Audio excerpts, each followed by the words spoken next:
Hello friends, now we will see the liver in situ. For that, here in this body we have dissected the thoracic region and we have dissected the abdominal wall. Now I will reflect the layers of abdominal wall, and here you can see various organs lying within the abdominal cavity. Here this is the liver. It occupies the right hypochondriac region, upper part of the epigastric region and slight part of the left hypochondriac region, just medial to left lateral plane. Here you can see the anterior surface of liver. It is triangular. It is separated by sharp inferior border from the inferior surface. It is divided into larger right part, smaller left part and intermediate triangular part. This larger right area is related to this costal margin. Here you can see the broken costal margin and diaphragm. In the upper 1/3 part, it is related to lung, pleura and diaphragm. Here you can see this is the diaphragm.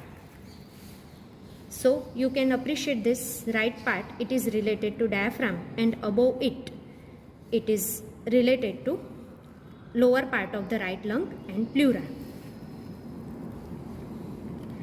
Then middle part, it is directly related to the xiphoid process and anterior abdominal wall.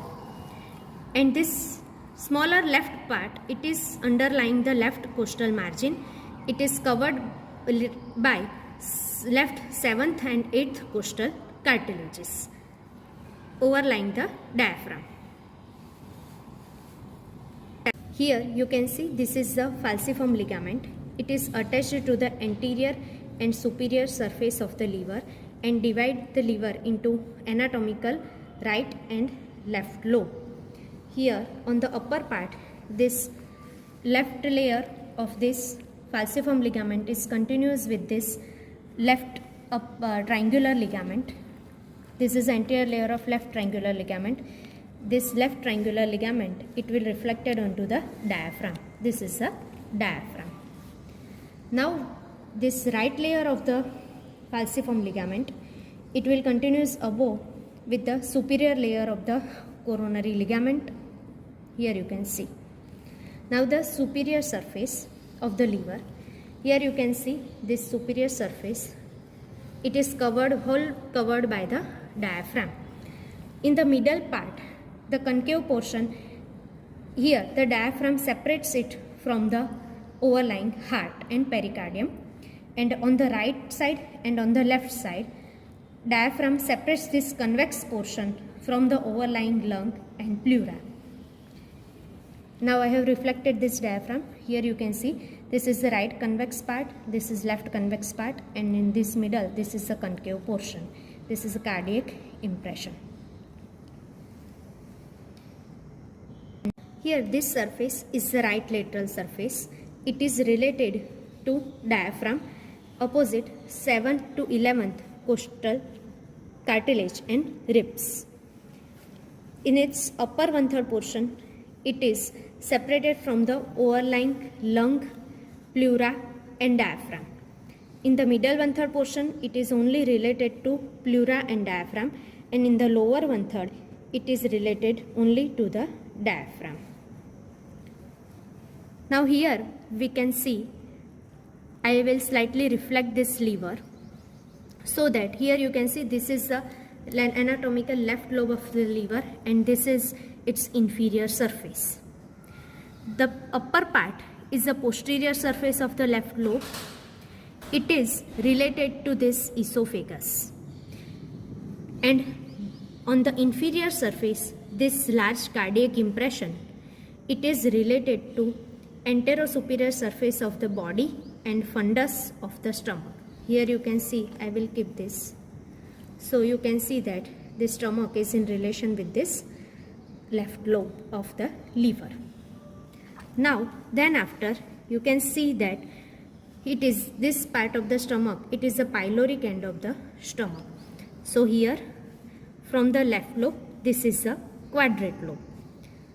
This is the fissure for the ligamentum teres. Here you can see this ligament is a ligamentum teres, and this is a fissure for ligamentum teres.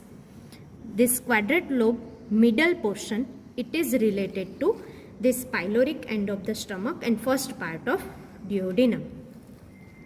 Okay, and whenever this stomach is empty, this lower part of the quadrate lobe will come in contact with this transverse colon. This is the transverse colon, and this part, it is the lower part of the quadrate lobe. Then here you can see these are the structure passing through the porta hepatis. Here this is the hepatic artery. It is divided into left and right hepatic artery. This hepatic artery will supply around 20% of the blood supply to the liver. Behind it, this is the portal vein.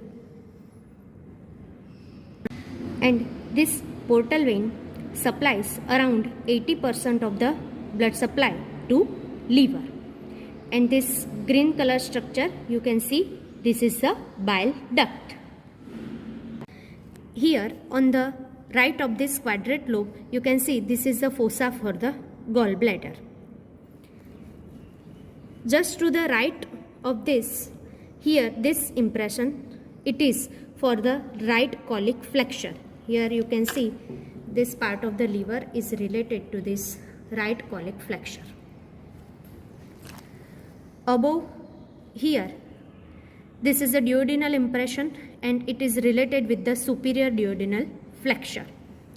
And above it, this larger part will be related to the right kidney. Here below, this is a right kidney. This part, it is the right kidney. Here, this is a fissure for the ligamentum venosum, and this is a ligamentum venosum, which is a remnant of ductus venosus. And then this is a caudate lobe. This caudate lobe is having this papillary process, and this part downward and to the right, this is a caudate process, which is tail-like, and it forms the upper boundary of epiploic foramen.